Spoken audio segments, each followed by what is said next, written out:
अरे निधि बेटा, अरे चाय लाओ। कोई दिखाई नहीं दे रहा। चाय वाय आज लगता है नहीं मिलेगा का। ला रही हूँ।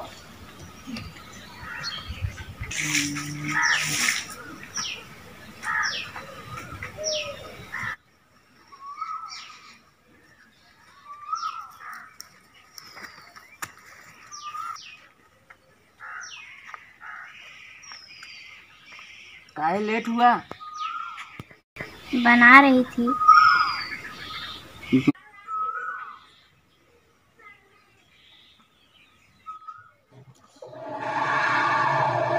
किसने बनाया? किसको किसने बनाया? हमको तो भगवान ने बनाया, आपका पता नहीं।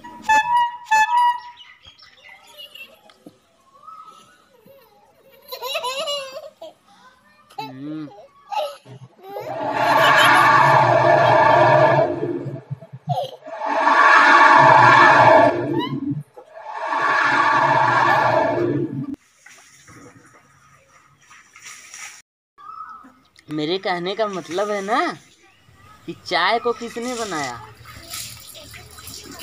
हाँ, मैंने बनाया।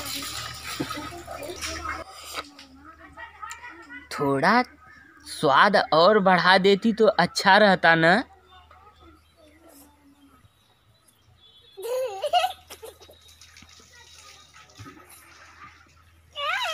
मैंने तुमको कुछ बोला, तुम सुनी? हाँ, आपने बोला थोड़ा सलाद और बढ़ा देती तो ठीक है। क्या? कौन आ रहा है कि आज सलाद बढ़वा रहे हो? अरे मैं चाय में स्वाद की बात कर रहा, सलाद की बात नहीं कर रहा। अच्छा, स्वाद बोले हो। कल मैं बाजार से खरीद के स्वाद लाऊंगी, फिर चाय में डालकर फिर बनाऊंगी तो आपको दूंगी। आज तो मैंने चीनी का आपको दिया है।